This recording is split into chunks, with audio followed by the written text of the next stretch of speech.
I read Optic Nerve by Rowland, and this book was kind of a mindbender in the best way, so let's go ahead and get into it. In this story, we follow Sean, a scientist working on a drug that could potentially cure blindness, or at least reverse severe vision loss. He and his research partner feel like they're finally onto something, but there is so much red tape around approvals and testing, and everything feels stalled. Sean is driven by a desire to help people, and waiting feels unbearable to him. So he makes the risky decision to test the drug on himself. And even though you understand why he does it, you can tell it's a dangerous line to cross.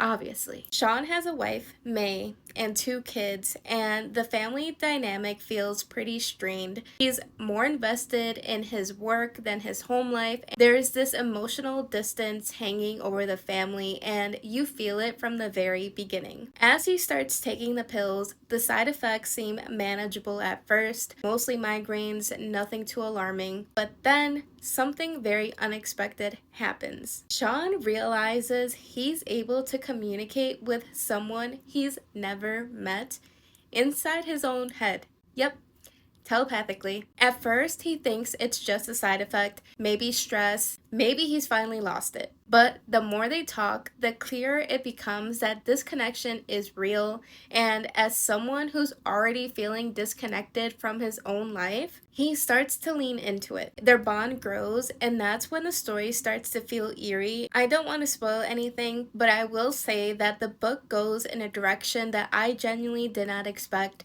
The deeper Sean digs into what's happening and why, it gets more unsettling, more emotional, and more morally complicated. Overall, this was such a trip of a story. It's part science fiction, part psychological, and part character study about obsession, loneliness, and unintended consequences. If you like books that start out subtle, then slowly make you go, wait, what? This one might really work for you. Also, this to me kind of gave me like Black Mirror vibes, especially like the earlier seasons. So if that's the vibe that you are looking for in books, then I recommend that you add this to your TBR. Now, if you've read it, I would love to know your thoughts. And as always,